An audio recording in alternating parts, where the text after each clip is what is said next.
देखिए, आपने वस्त्रों की बात कही। वस्त्र दो होते हैं श्री रघुनाथ जी के। एक अंदर अंग वस्त्र कहलाता है और बाहर से श्रृंगार बग्गा का है। ये दो लगते हैं। तो जो अंग वस्त्र है वो बार के अनुसार होगा। सोमवार को सफेद होता है, मंगल को लाल, बुध को हरा, वीर को, गुरुवार को या पीला, शुक्रवार को फिर सफेद, शनिवार को नीला, एतवार को लाल, सोमवार को फिर श्वेत। ये अंग वस्त्र होते हैं। वैसे ही कोशिश करते हैं हम जो जो श्रृंगार वस्त्र होता है बाहर से भी, तो वो भी उसी रंग से हो। नहीं तो साधारणता वो जरूरी नहीं है, पर हम अपने रखा है कि जो बाहर भी वस्त्र लगता है वो वैसा भी है। और जो जो भोग के पास लगता है वो बिल्कुल और वस्त्र है। भोग का वस्त्र उसमें गोटा नहीं होगा, बिल्कुल साधारण होता है। वैसे वो होता था पहले, तो ये मसरू बोलते थे, उसका बनता था। अब मसरू आना बंद हो गया तो फिर रेशम का होता है। सेट बनाते हैं।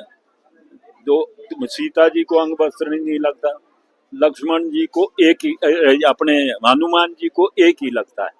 अंदर का जो वस्त्र है श्वेत वस्त्र, बाकी वो बाहर से रंगदार लगते हैं।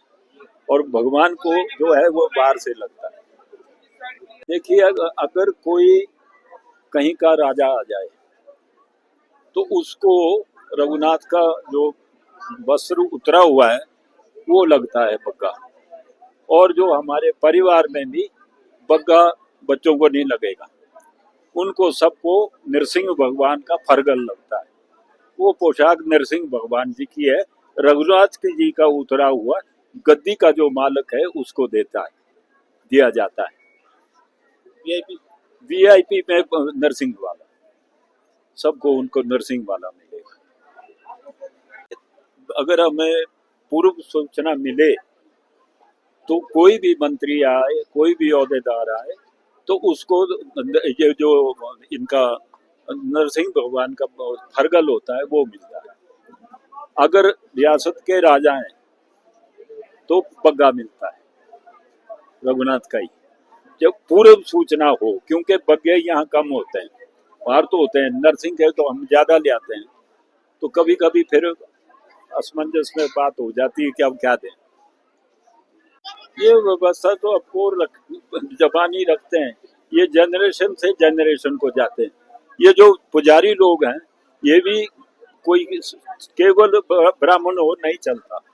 जो पुजारी का परिवार का ब्राह्मण है वो ही पूजा करेगा, और जो प्रधान पुजारी बनता है उसी परिवार का बनता है।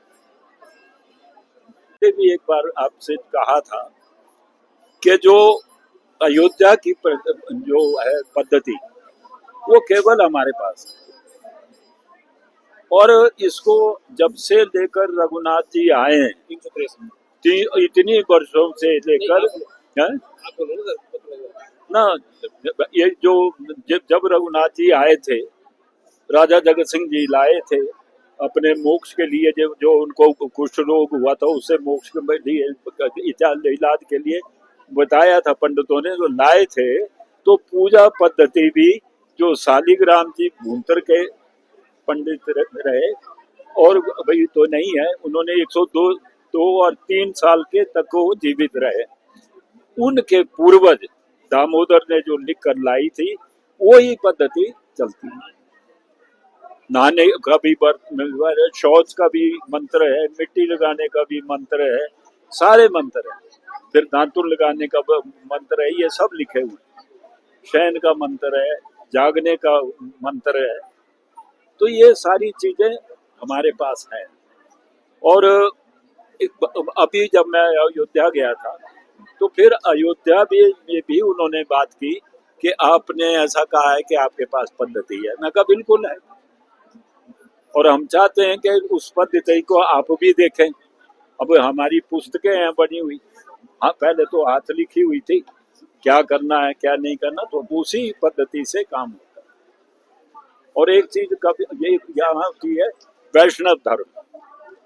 इस बार भी 2 दशहरे हो गए। हम यहाँ विजयदशमी करेंगे दशमी के दिन। दशमी कब लगती है और जब छूट जाती है तो छूटते हुए करते हैं हम, आती को नहीं, जो अच्छी रहेगी। इस बार भी अनंत चौदस उन्होंने बिजली महादेव ने पहले दिन कर दी, वो दूसरे दिन।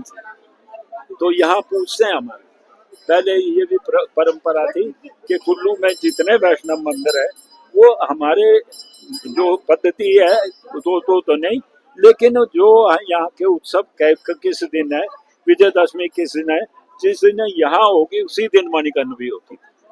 अब अपने को कोई और देवान्य सब लेते हैं तो क्या करें, पूछते नहीं। उनकी पूजा पद्धति है और क्या है, भगवान राम। अब भोजन वहाँ अयोध्या में नहीं है ये पद्धति। हम भगवान राम को वैष्णव धर्म अनुसार रसोई में ले जाते हैं। अब ये भी नरसिंह भगवान जी गए, क्यों? इन नरसिंह जो है मांसाहारी है, तो मांसाहारी यहाँ नहीं होंगे, तो दशमी में हमारे टेंट में भोग लगेगा, एक पुजारी आएगा और भगवान जाएगा। यहाँ पर वैष्णव भोग, इतना फर्क। और पाकशाला में लगता है, कहीं कमरे में नहीं लगता, पाकशाला में।